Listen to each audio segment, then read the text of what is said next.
আজ অনেকদিন পর দুধ চা খাওয়ার ইচ্ছা হলো। আসলে ইচ্ছাটা বলা ভুল। তোমাদের দাদাভাই তো সকালবেলায় একেবারে ভোর সকালে চলে গেছে। যেহেতু ও বাড়িতে নেই, মেয়ে বলল আমি আজকে দুধ চা খাবো। তাই ভাবলাম আমার জন্য আর এক কাপ লাল চা কেন করব? আমিও আজকে ১ কাপ দুধ চা খেয়ে নিই।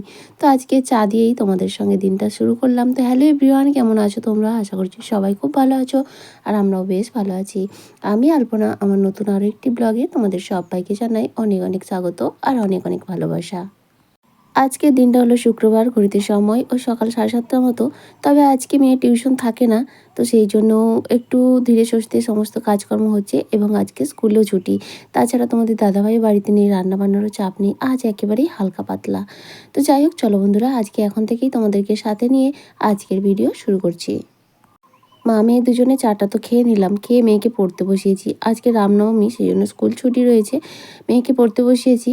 আর কালকে ওর পরীক্ষা রয়েছে, ইতিহাস পরীক্ষা, সেই জন্য আজকে পড়তে বসিয়ে সকালবেলা কয়েকটা জামা কাপড় ধুয়েছিলাম, সেগুলোই এখন মেলে দিচ্ছি। আর দেখো কত সুন্দর রোদ বেরিয়েছে।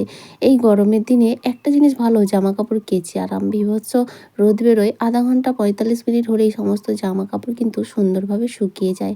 তো যাই হোক, প্রত্যেকটা জামা কাপড় কিন্তু আমি সুন্দরভাবে মেলে দিচ্ছি। তবে আজ আর ছাদে মেলতে গেলাম না, যা রোদের তাপ, এখানে হলেই সারাদিনের সমস্ত জামা কাপড়টা শুকিয়ে যাবে। আর বেশি রোদে একেবারে জামা কাপড় মেলাও ভালো নয়, কারণ রং নষ্ট হয়ে যায়। আমার ওই কারণেই না সমস্ত জিনিসের রং নষ্ট হয়, আমি একটু রোদে শুকাতে ভালোবাসি সেই কারণেই। তো যাই হোক, ওদিকে চাটা খাওয়া দাওয়া করেই জামা কাপড়গুলো মেলে দিয়ে মেয়েকে পড়তে বসেছি সেই ঘরে। আর ততক্ষণে ওকে বললাম তুমি পড়তে থাকো, আমি আমার টুকটুক করে কাজগুলো করতে থাকি। তো এই বাসি বিছানাটাও এখন গুছিয়ে নিচ্ছি, কারণ বাসি বিছানা বেশিক্ষণ পড়ে থাকলে একদম ভালো লাগে না। আমরা কিন্তু যত ঠান্ডা হোক, যত গরম হোক, মশারি না টাঙিয়ে একদম ঘুমাতে পারি না।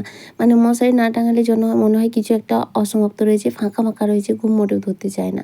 তো এত গরমের মধ্যেও ডবল ফ্যান চালালেও কিন্তু মশারি আমাদের দিতেই হয়। তবে একে একদিন একবারে যখন সহ্য করতে পারি না, তখন মশারি ছাড়া ঘুমাই ঠিকই, তবে কিন্তু একটা অনিশ্চয়তা ভাব থাকে। তো যাই হোক, ওই জন্য মশারিটা আগেই গুছিয়ে দিলাম, তারপর বালিশগুলো সুন্দরভাবে গুছিয়ে নিচ্ছি। যেহেতু দুটো বেডশিট বিছানো রয়েছে, বেশ বিছানাটা ভালো টান টান থাকে, তবে টান টান করে নিতে হয়, কারণ সবসময় থাকে না। এই সকালবেলাটা যখন বিছানা থেকে উঠি তখন কিন্তু অগোছালোই থাকে। তারপরে একটু সুন্দর টান টান করে দিলে সারাদিন মোটামুটি ঠিকঠাক থাকে, আবার হয়তো দুপুরে একটু গা হেলাই। তো যাই হোক, চলো ওদিকে সংসারের কাজকর্মগুলো টুকটাক করে পরিষ্কার পরিপাটিভাবে করে নিই। তবে ঘরটা না একটু ঝুল ঝাড়তে হবে, অনেকদিন হয়ে গেল ঝুল ঝাড়া হয়নি। তো পুজোর আগে পরিষ্কার করেছিলাম ঠিকই, তবে ওই মাকড়সার জাল টালগুলো পরিষ্কার করা হয়নি, মানে তখন থাকেনি আর কি, একটু আধটু ছিল, তখন আর গুরুত্ব দিইনি। তো এখন দেখলাম বেশ ভালো জাল হয়েছে, তবে এখন আর করছি না, কয়েকটা দিন যাক, হাতের কাজগুলো একটু কমুক, মেয়ের স্কুলটা ঠিকঠাক শুরু হোক। মানে পরীক্ষা চলছে তো, এই সপ্তাহে সপ্তাহে পরীক্ষা, একটু চাপ থাকে আর কি, সেই জন্য আর এইসব কাজগুলো করতে চাই না। তবে সামনের সপ্তাহ দিকে দেখি, যদি পারি তো করবো আর কি। এখন না শরীরও বয় না, তো সেই জন্যই না সমস্ত কাজ ঠিকঠাকভাবে করতেও পারি না। বয়স তো বাড়ছে, একটা একটা দিন করে জীবন থেকে দিনও কমে যাচ্ছে, আর শরীরের গতিও কমে যাচ্ছে। আগে যে কাজের এনার্জি পেতাম, এখন আর সেভাবে পাই না গো। তো যাই হোক, এদিকে দেখো বিছানাটা ঝেড়ে নিয়ে আজকে টিভিটা, শোকেসটা, ড্রেসিং টেবিলটা হালকা হাতে একটু মুছে নেব। আগে না এটা করতাম, প্রত্যেকটা দিন কিন্তু এই কাজগুলো করে নিতাম। এই যে শোকেস বলো, টিভি বলো, ড্রেসিং টেবিল, সেই ঘরে আলমারি, আলনা, প্রায় প্রত্যেক দিনই বলতে পারো হালকা হাতে মুছে নিতাম। কিন্তু এখন প্রত্যেক দিন ছেড়ে সপ্তাহে একদিনও হয়তো করে উঠতে পারিনি। তো যাই হোক, সময়ের সঙ্গে সঙ্গে সব কিছু বদলে যায়, পরিস্থিতি মানুষকে অনেক কিছু করতে বাধ্যও করে। অগোছালো নোংরা একদম দেখতে পারি না ঠিকই, কিন্তু আবার শরীরে যখন সয় না, তখন বাধ্য সেটাই দেখতেই হয়, কারণ আমি না পারলে তো হবে না, সেই জিনিসটা তো থাকবেই, তো কেউ তো করার নেই।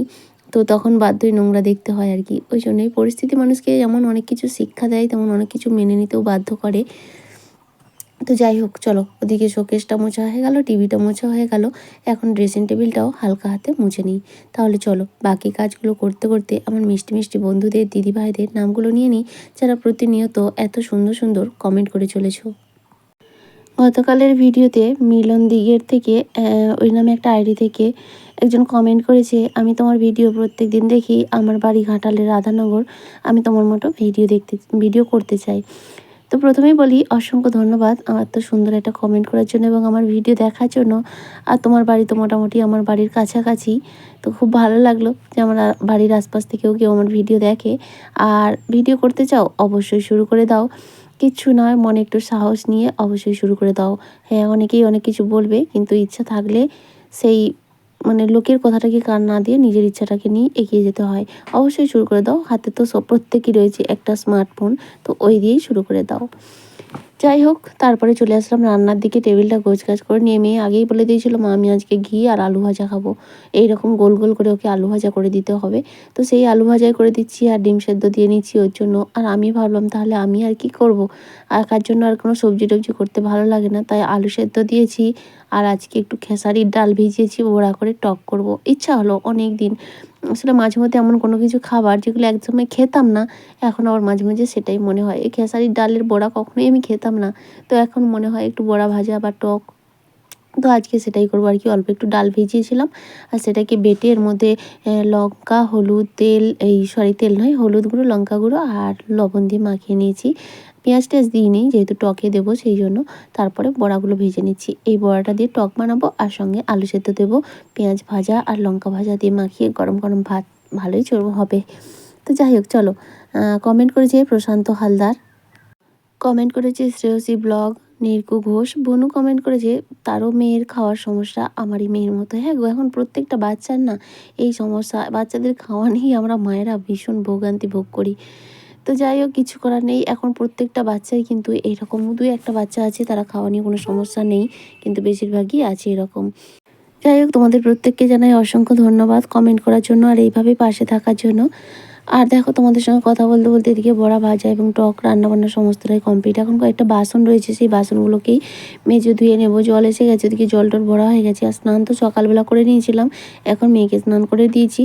আর এখন এই যে বাসন টাসনগুলো ধুয়ে নিয়ে তারপরে খাওয়া দাওয়াটা সেরে নেবো। আর আজকে না বীভৎস গরম, আর এত গরম কি বলবো, এত কষ্ট হচ্ছে, বীভৎস কষ্ট হচ্ছে। যেন একটা সেই হাঁপানির মতো হয় না, নিঃশ্বাস নিতে দম আটকে যাচ্ছে, এরকম একটা ব্যাপার হচ্ছে। তো সব সময় মনে হচ্ছে যেন ফ্যানের তলায় বসে থাকি, এইরকম একটা ব্যাপার। তো জানি না কেন এতটা গরম আমাকে লাগছে, হয়তো এতটা গরম আছে কিনা সেটাও বলতে পারছি না, তবে আমাকে এতটাই গরম লাগছে। যাই হোক চলো, অল্প কিছু বাসন ছিল সেগুলো ধুয়ে নিয়ে আজকে ঘরটাকে একটু নাতা দেবো, যেহেতু ফার্নিচারগুলো মুছেছিলাম, বিছানা টিছানা ঝেড়ে তখন ভেবেছিলাম তখনই দেবো, কিন্তু তখন আর দেওয়া হয়নি।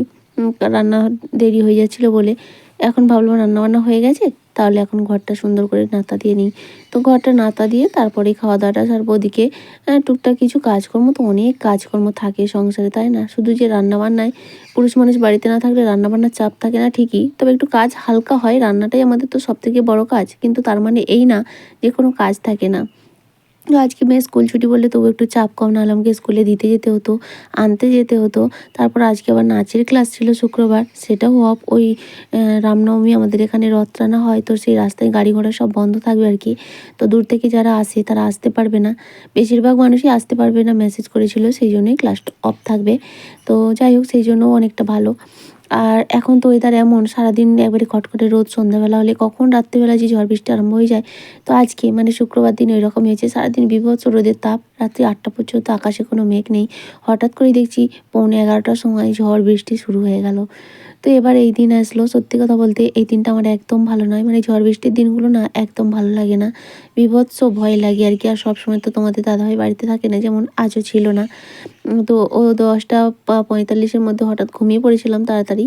তো হঠাৎ দেখছি ঝড় বৃষ্টি শুরু হয়ে গেছে, মেঘ ডাকা, তখন তো ভয় লাগে, তাই না? তারপরে অনেকটা 11:30টার দিকে আসছে তোমাদের দাদাভাই, ও রাস্তায় বেরিয়ে পড়েছিল, তখনই ঝড় বৃষ্টি শুরু হয়েছে। তো ওরা কয়েকজন ছিল, অন্য একটা জায়গায় দাঁড়িয়েছিল আর কি। যাই হোক, ওই জন্যই আমি কী করি, রাত্রিতে যদি কিছু আরম্ভ হয়ে যায়, সেই জন্য এই যে জ্বালানগুলো রয়েছে না, সেদিন এই যে চেলা করা হয়েছিল ওখানে, তো সেগুলোকে বিকেলবেলা হলেই ঢেকে দিই, সকালবেলা খুলে দিই, সারাদিন রোদ লাগে, বিকেলবেলা ঢেকে দিই। তাহলে আমি নিশ্চিন্ত থাকি। রাতে যেমন আজকেও ঢেকে দিয়েছিলাম বলে 11:45টার সময় যে ঝড় বৃষ্টি আসলো, নিশ্চিন্ত ছিল, আমাকে আর উঠতে হতো না, মানে উঠে আর এগুলো করতে হতো না। নাহলে এই রাতের মধ্যে বলো, এইদিকে একা এসে ওটা করা কি সম্ভব? আর মেয়ে তো ঘুমিয়ে পড়ে, একদিকে লাইট ধরবো না একদিকে এইসব কাজ করবো, আর এই এত রাতে এদিকে আসতেও ইচ্ছা করে না। তো যাই হোক, ওটা ঢাকা দিয়ে আর কিছু কাজকর্ম হয়নি। মেয়ে সন্ধ্যাবেলা একটু রথ দেখতে গিয়েছিল, তবে আমি যাইনি। ওই পাশের বাড়ি একটা দাদাভাই নিয়ে গিয়েছিল মেয়েকে আর তার মেয়েকে। তো রথ দেখে আসার পরে পড়াশোনা কমপ্লিট করে নিয়েছি, এখন রাতের খাবার বানিয়ে দিচ্ছি মেয়েকে। তবে রাতে আর রান্নাবান্না করবো না, ভালো লাগছে না। আর অল্প একটু ভাত রয়েছে, তাই ভাবছি ঠান্ডা ভাত মেয়েকে দেবো না, আলু পেঁয়াজ আর একটু ডিম দিয়ে ভাত ভাজাটা করে দিচ্ছি। আর ও ভাত ভাজা খেতে কিন্তু ভীষণ ভালোবাসে, একবার করেছিলাম, তখন প্রথমবার খেতে চায়নি, তারপরে খাওয়ার পর এত স্বাদ পেয়েছে, বারবারই বলে মা করে দেবে।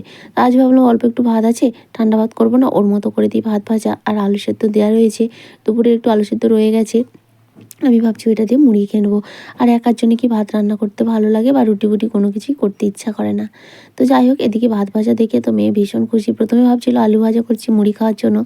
তারপরে যখনই দেখলো ভাতটা দিচ্ছি তো ভীষণ খুশি, ভাত ভাজা বলে লাফালাফি করছে। যাই হোক, এখন বাজে ওই 9:45 মতো। খাওয়া-দাওয়া করে একটু টিভি দেখবো।